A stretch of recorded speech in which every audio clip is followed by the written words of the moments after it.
La monumental demanda de ánforas por parte de las pesquerías, las industrias de la salazón y otros centros costeros a lo largo de toda la bahía de Cádiz propició el desarrollo de una considerable proliferación de alfarerías dedicadas a la producción industrial de recipientes, destinados a contener productos conserveros tan en boga como el garum, más una gran variedad de condimentos y tipos de salsas que fueron bastante solicitadas a lo largo de todo el ámbito del Imperio Romano y en la propia Roma.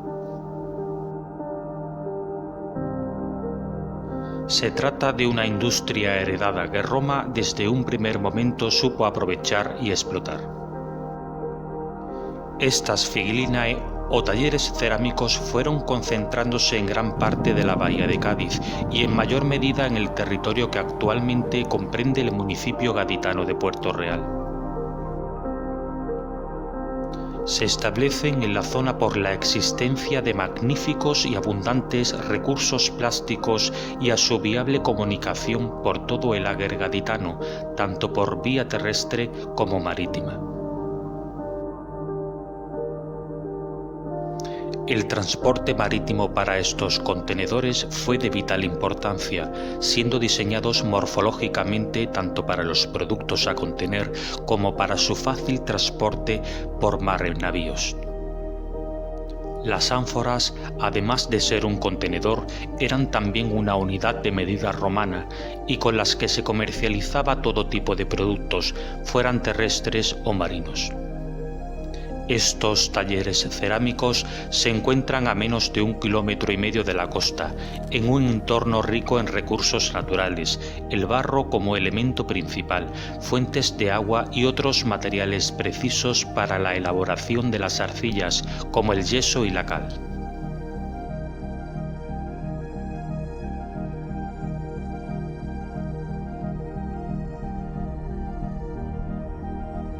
La cantera de los Barreros, como su nombre indica, es una cantera de explotación de materiales plásticos, rica en barros y arcillas de gran calidad para la producción cerámica. Se distinguen sedimentos de gran potencia de barro de color blanco y potentes vetas de arcillas de color ocre anaranjado, bastante homogéneas, apenas con impurezas y de fácil tratamiento para su posterior transformación. Del mismo modo, son visibles grandes vetas de cristales de yeso en la cornisa norte de la cantera y que llegan hasta la base, donde se localizan materiales calizos y potentes sedimentos de barro de color blanco y grisáceo.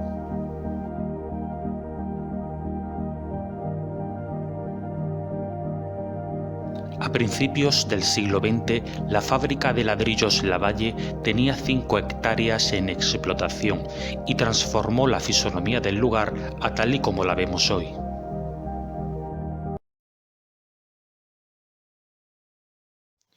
Comenzamos con la alfarería romana de Cantera Lavalle, que aunque arrasada, aún conserva muchas pistas de lo que un día fue. Cantera Lavalle colinda con la Hijuela del Cerero al sur y con el Olivar de los Valencianos al norte. La existencia de este complejo alfarero fue anunciada por la investigadora María Josefa Jiménez Cisneros en 1971. El topónimo de Cantera Lavalle se debe a que la fábrica de ladrillos y cementos Portland de don Juan de la Cruz Lavalle, establecida en Puerto Real desde 1883, tenía en propiedad los terrenos rústicos en los que se situaba el yacimiento. La fábrica Lavalle por aquellos momentos tenía gran parte del terreno en explotación para la extracción de barro y una calera de grandes dimensiones en activo que terminó por destruir casi la totalidad del yacimiento.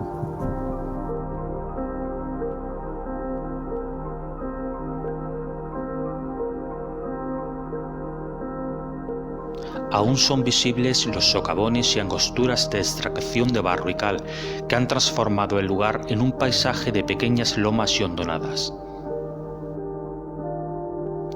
En cuanto a los restos del alfar, se advierte un elevado número de restos cerámicos, sobre todo fragmentos amorfos de ánforas y otros materiales desperdigados por todo el área de la cantera.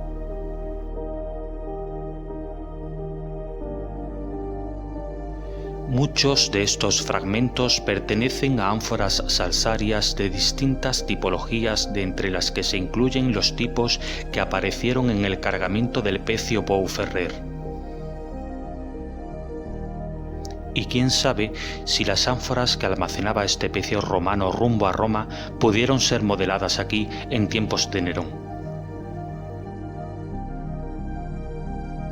De la alfarería romana solo quedan restos de algunas estructuras murarias, como el trazo de un pequeño tramo de muro construido a base de fragmentos cerámicos unidos con argamasa y algunas estructuras elaboradas en adobe. En estas concentraciones cerámicas, además de la documentación de recipientes anfóricos, se han documentado elementos de construcción como ladrillos semicirculares, tégulas y adobes.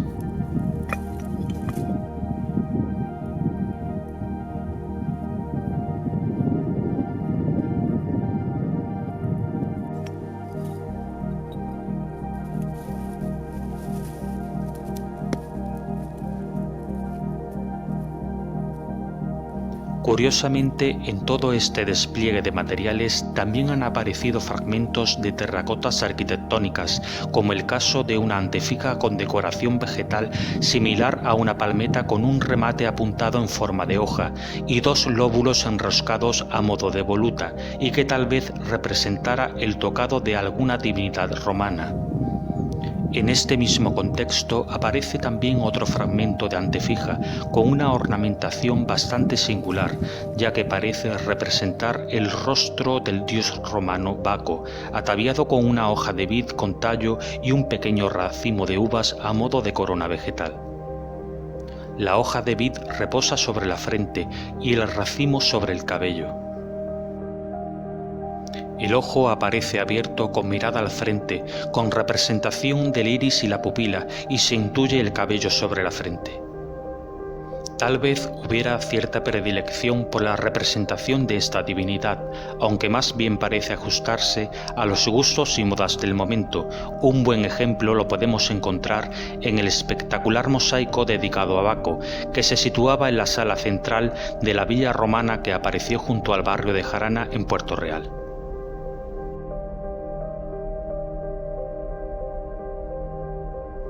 Como podemos comprobar, la concentración de fragmentos en la cantera es bastante profusa, con restos de materiales de construcción y múltiples galvos de recipientes, sobre todo de ánforas, aunque también han aparecido cerámicas comunes de cocina, como los fragmentos de una cantimplora que apareció en uno de los perfiles calizos al norte de la cantera, y también la boca de un pequeño jarro. Las obras de adecuación que se realizaron en la cañada del Cerero en los años 90 terminaron por destruir parte del yacimiento.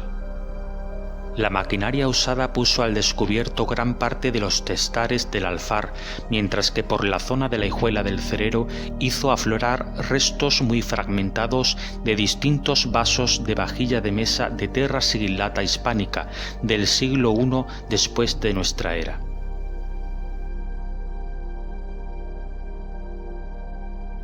Desafortunadamente, Cantera Lavalle, al igual que otros yacimientos romanos colindantes, ha sufrido también la lacra del expolio arqueológico, de la mano de incívicos aficionados a los detectores de metal y que de igual manera han contribuido al deterioro del yacimiento. El Alfar se situaba en una loma rica en materiales arcillosos y calizos. Hoy día no es más que una cantera olvidada, de pasos empinados, cubierta de retamas, tunas y acebuches, pero aún así sigue siendo testigo vivo de una larga tradición alfarera.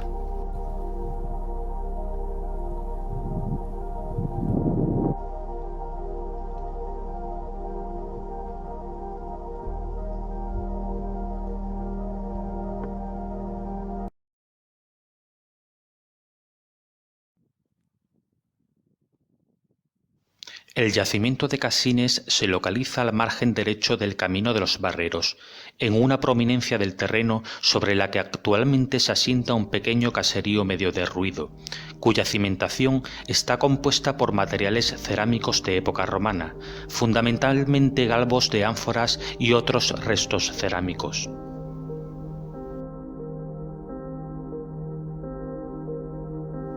Las labores agropecuarias y en especial el uso de arados de gran calado han puesto al descubierto innumerables materiales cerámicos, en su mayoría fragmentos de ánforas y otros restos de producción del alfar.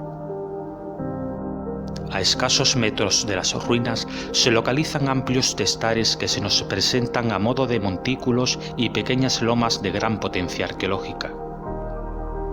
Al sur se localiza un pozo construido con piedra ostionera, actualmente camuflado por una gran higuera que ha crecido en su interior y que probablemente sería un punto de agua determinante para la alfarería.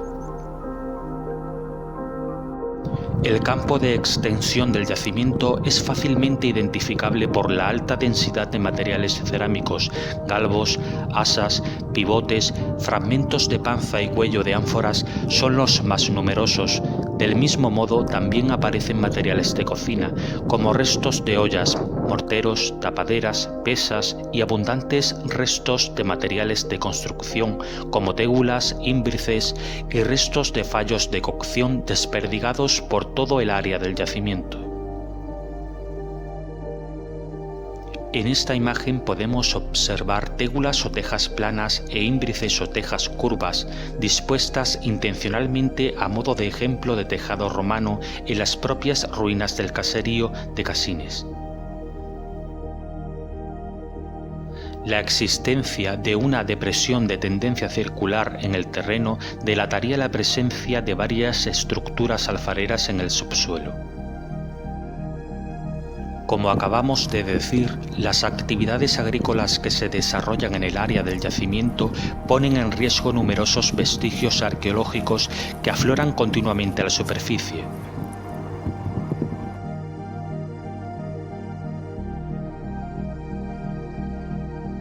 Ante este problema, sería apropiado que la administración andaluza paralizara el uso del arado en los límites físicos de los enclaves arqueológicos situados en fincas rústicas con explotación agrícola. De entre el material se han localizado restos de vajilla fina de mesa que se conciben como restos de uso doméstico de servicio. El investigador Lagoste Navarrios ya indicó la presencia de cerámicas campanienses y también de sigilatas sudgálicas en la zona. De igual modo, aparecen también fragmentos de terra sigillata hispánica e itálica, como restos de copas, escudillas, vasos y platos, restos de los cuales algunos están profusamente decorados y otros incluso tienen grafitos, incisos o contramarcas. Como curiosidad, destaca la documentación de un ejemplar de los figlinarios itálicos Atei de los primeros decenios del siglo I de nuestra era, con sello radial y de procedencia itálica. Por otra parte, también se han documentado restos de vajilla de servicio de terra sigillata hispánica tardía de los siglos III, IV y V después de nuestra era, y otras producciones de origen africano, como el caso de un fragmento de orla de lucerna tardorromana de los siglos IV y V después de nuestra era. La producción de estos alfares no solo se limitaba a la producción de material anfórico y latericio, sino que también se fabricaban otro tipo de materiales más específicos, como pudieran ser juguetes, figuras o terracotas. En este sentido, ha sido bastante curiosa la documentación de una terracota modelada a mano, ataviada de una impronta decorativa que parece representar una quítara, un instrumento romano musical similar a una actual bandurria y que probablemente fuera el accesorio de otra figura que representara a un músico. Paralelamente, también se han documentado fragmentos de figuras femeninas desnudas, elaboradas en terracota, que podrían interpretarse como simples juguetes, como pequeñas muñecas de barro que serían el entretenimiento y deleite de las puellae o muchachas de los hogares más humildes de la época. aunque de igual modo se cree que también estas figuras pudieran estar relacionadas con algún tipo de culto doméstico popular. Muy cercano a este enclave nos encontramos con el yacimiento del Almendral.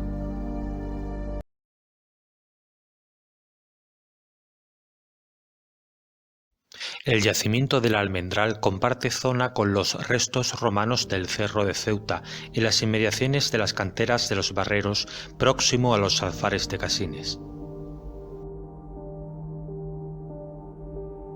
Se trata de una finca rústica en la que las continuas actividades agrarias también han puesto al descubierto numerosas concentraciones de fragmentos cerámicos, sobre todo de ánforas, como estos fragmentos de pivotes puestos al descubierto por el uso del arado.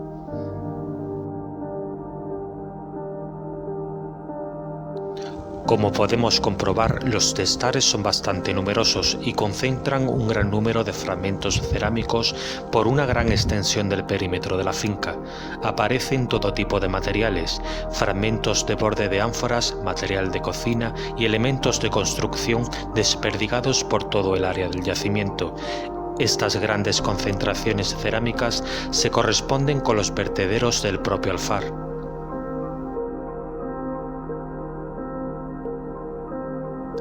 Desperdigados en estos testares también se ha documentado un importante número de restos de vajilla de mesa de Terra sigillata tardía, que evidenciaría la prolongación y permanencia del hábitat a momentos posteriores de la actividad alfarera, en torno a los siglos III, IV y V después de nuestra era.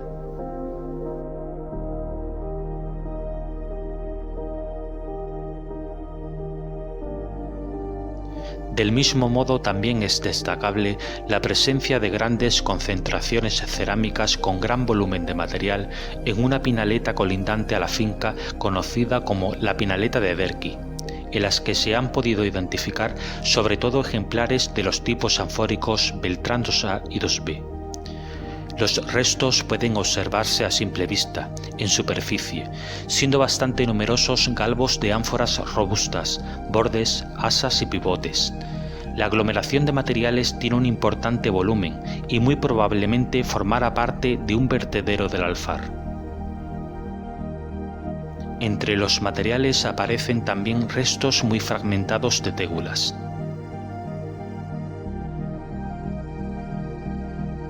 En este mismo ámbito resulta interesante también la documentación de varios fragmentos de cuello con labio y arranque de asa de ánforas tardorromanas del tipo Almagro 51C, en consonancia con la presencia de restos muy fragmentados de vajilla de mesa tardía. Otro dato a recalcar y que de forma relativa vincularía la alfarería romana del Almendral con los alfares de Puente Melchor se centra en el hallazgo de un arranque de asa de ánfora robusta con un sello en cartela rectangular con ángulos más o menos oblongos y con la leyenda Soc, documentada con bastante solidez en Puente Melchor. Hace más de una década, el yacimiento fue objeto de varias intervenciones arqueológicas como la Noria del Almendral y la antigua Casa de Autrán. Estas excavaciones pusieron al descubierto varios alfares y una pequeña necrópolis, aunque desafortunadamente sin contar con la infraestructura necesaria para su mantenimiento.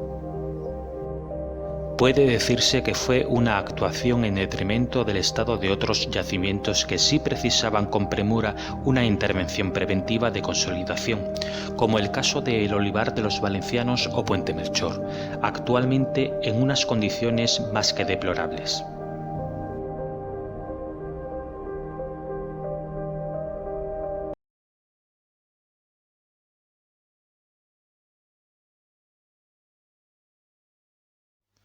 El alfar romano del Olivar de los Valencianos es colindante a Cantera la Valle.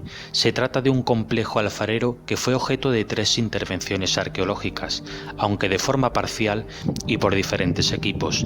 La primera intervención fue llevada a cabo por la investigadora María Josefa Jiménez, autora de la obra Historia de Cádiz, y que descubrió el primer horno. En la actualidad el yacimiento se encuentra en un continuo estado de abandono y sin ningún tipo de vallado perimetral que vele por su protección. muros quemados al sol soportan el continuo deterioro de las inclemencias del tiempo. Como podemos observar, la estructura de adobe de la parrilla del horno presenta un alto grado de deterioro y se teme por su incipiente derrumbe y pérdida. Se trata de la estructura que separa ambas cámaras, el laboratorio y la cámara de combustión o praefurnium.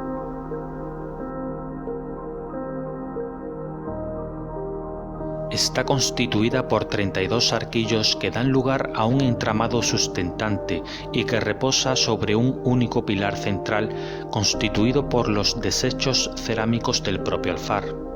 Igualmente, la enorme pérdida de material constructivo pone en serio riesgo de derrumbe toda la estructura sustentante.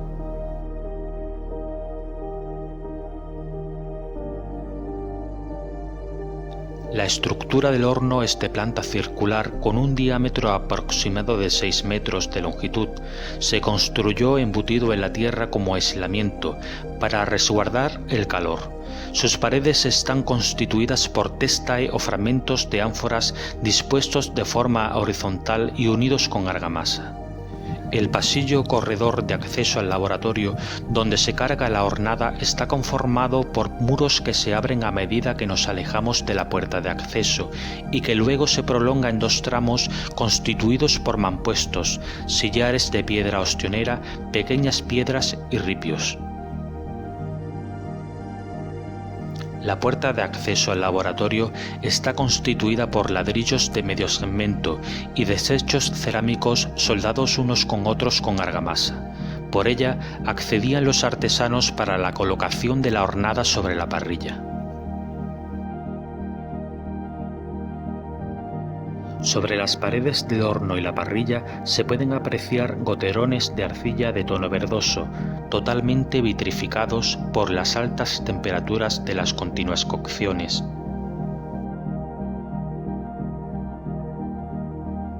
Las toberas de la parrilla son estas oquedades que permitían la entrada del calor procedente de la cámara de combustión, y así poder hacer efectiva la cocción de los recipientes colocados sobre la misma.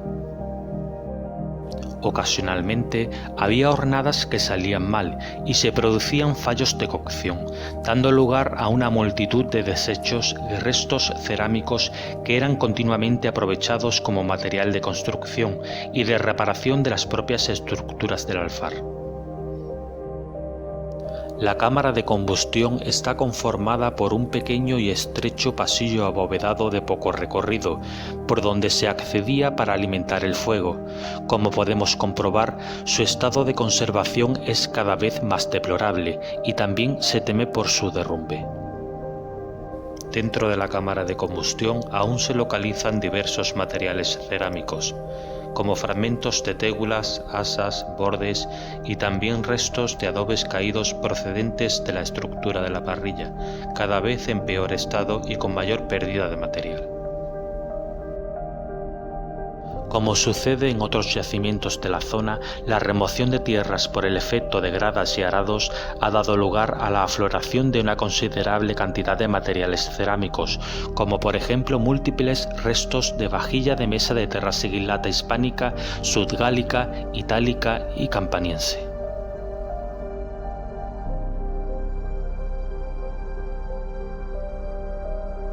Dentro de este conjunto de materiales destacan 2 fragmentos de vaso de terra sigillata itálica con apliques de relieve, como el caso de un fragmento de borde con la representación de un delfín y un fragmento de borde de copa con la representación de una hoja de vid con tallo. La acuciada opacidad vegetal que afecta al yacimiento, especialmente el crecimiento de hinojos por todas las estructuras del alfar, está deteriorando el material de obra de los muros, provocando grietas y desprendimientos. Lo mismo ocurre con un arraigado acebuche que ha crecido junto a las paredes del horno y que está ocasionando la disgregación del material constructivo. Puede decirse que el yacimiento está sumido en el olvido, a merced de estropicios y deterioros, sin que ninguna institución se preocupe por su estado.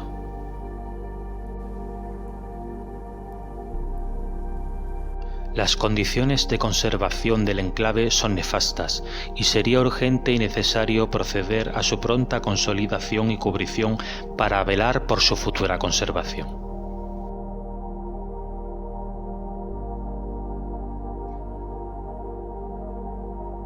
Otro de los alfares excavados y que actualmente se encuentra en unas condiciones más que discutibles es Puente Melchor.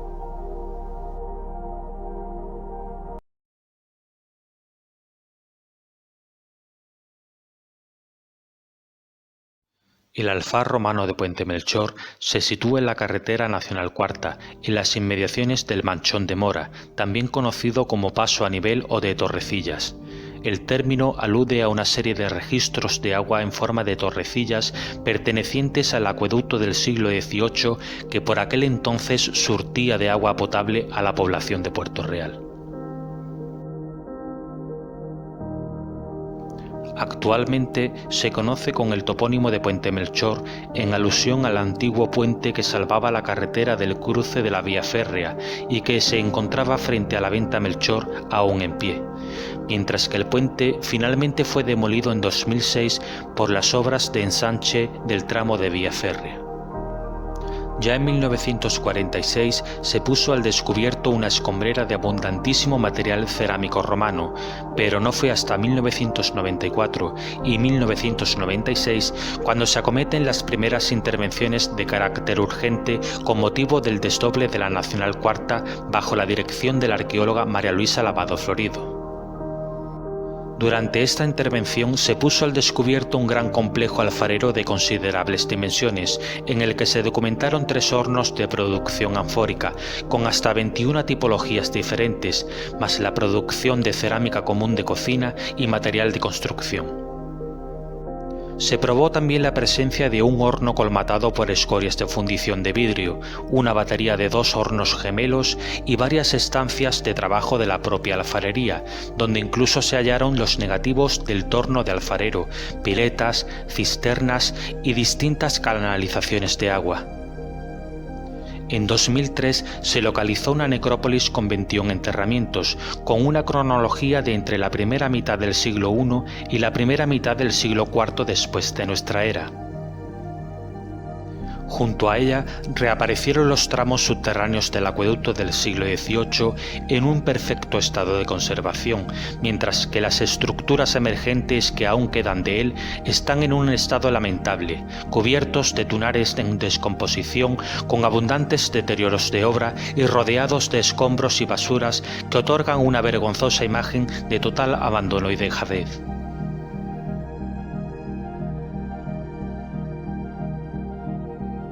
Volviendo a Puente Melchor, el estado actual del yacimiento es más que vergonzoso.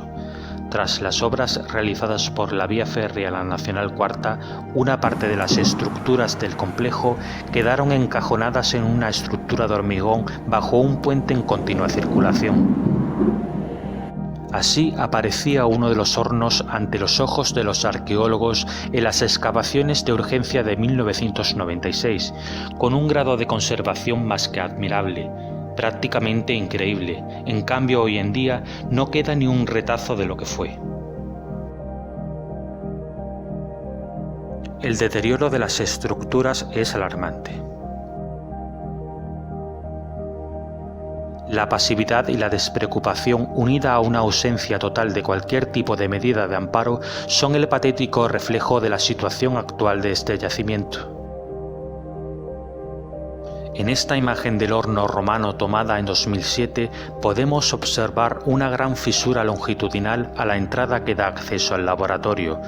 Al no haberse tomado ninguna medida desde entonces, el muro sucumbió y el acceso al laboratorio se desplomó, provocando un caos de escombros sobre la parrilla. Solo una intervención preventiva de consolidación y cubrición acabaría finalmente con su acuciado deterioro.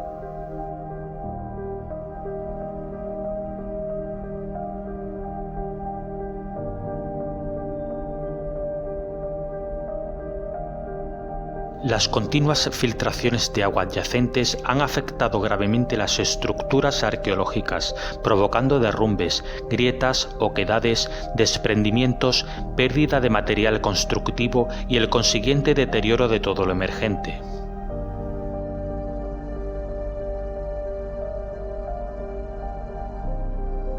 El yacimiento ha pasado a ser un auténtico vertedero repleto de basuras, plásticos, envases, cristales y escombros por doquier.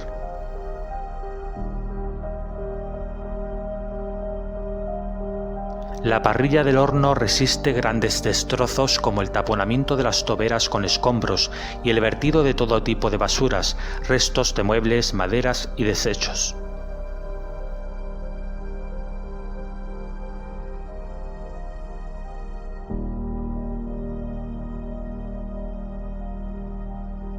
Las condiciones de conservación son más que nefastas.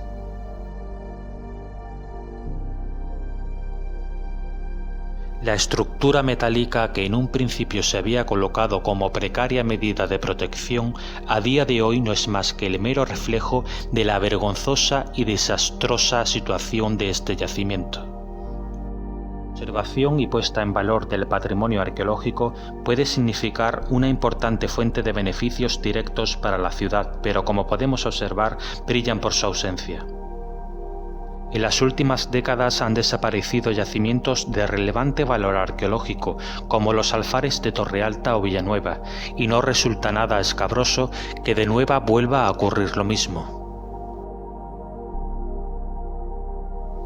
Al igual como sucede en los yacimientos de Casines u Olivar de los valencianos, en Puente Melchor la acción de arados de gran calado también han puesto al descubierto materiales cerámicos del propio alfar, como filtros, coladores y picos de embudo de uso industrial para el trasvase de aceites grasos de origen piscícola y la consiguiente preparación de salsas y distintos condimentos para su posterior comercialización. Puede decirse que la explotación de los recursos marinos del entorno fue un pilar fundamental en el fomento del desarrollo económico de esta industria auxiliar como es la alfarería.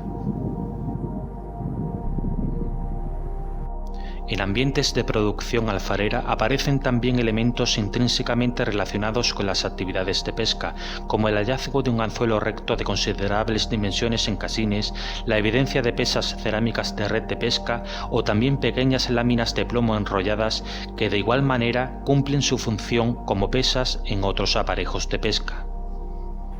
De igual manera, el marisqueo de una gran variedad de moluscos y crustáceos fue una actividad sustancial en toda la zona costera. Se trata de una economía volcada al mar, a los productos derivados del mar como la carne de pescado salada o la gran variedad de salsas de pescado elaboradas a partir de la fermentación de vísceras, tripas, despojos, sangre y trozos de pescado, generalmente descómbridos como las caballas o muria con boquerones, entre otras muchas variedades. La alta salinidad de las aguas ha permitido la explotación a gran escala de la sal desde la antigüedad. La sal como el ingrediente principal de la industria de la salazón y las ánforas como el contenedor de transporte de todos estos productos conserveros. En el transcurso de las excavaciones de Puente Melchor fueron muy comunes los hallazgos de estampillas o marcas de alfarero. Aparecieron sobre todo sellos con la marca Soc o Soki en cartela rectangular, efectuadas sobre el arranque de asas y cuellos. En este contexto, se logró identificar dos nuevos tipos de ánforas que en un primer momento se habían englobado como subtipo de la Beltrán 2B y que actualmente se distinguen como los tipos Puerto Real 1 y Puerto Real 2, de sólida producción en Puente Melchor. Parece ser que la producción de este tipo de contenedores comienza en la segunda mitad del siglo II y perdura hasta los primeros años del siglo III después de nuestra era, coincidiendo con la época severiana.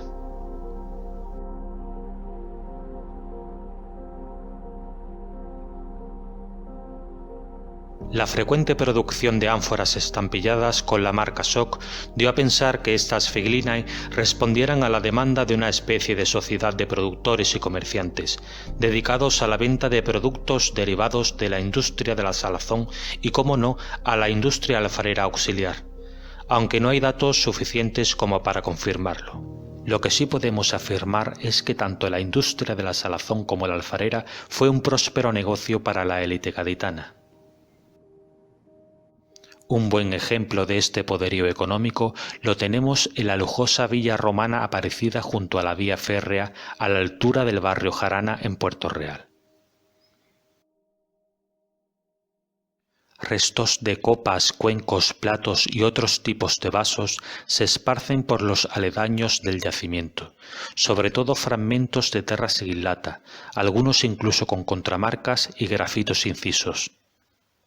Se trata de formas hispánicas y sudgálicas que están presentes en todos los talleres hispánicos en época Flavia.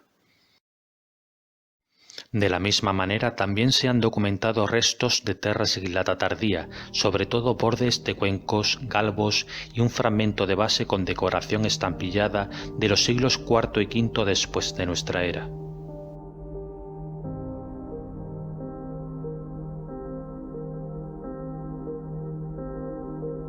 Por último, dentro de los hallazgos casuales, en la correntía de un arroyo estacional, a escasos metros del yacimiento, destaca el hallazgo monetal de un dupondio del emperador romano Adriano, acuñado en Roma en el año 123 después de nuestra era. En el anverso aparece la efigie del emperador ataviado con una corona radiada y en el reverso la representación de la virtud mirando hacia la derecha, con el pie izquierdo sobre un casco militar, mientras que con la mano derecha empuña una lanza y con la izquierda un parazonio. Esta moneda perdida fue un testigo directo de aquellas transacciones comerciales y ventas que debieron producirse en este ambiente fabril durante casi 3 siglos, como la compraventa de ánforas, las discusiones por los precios o quizás del pago de algún artesano.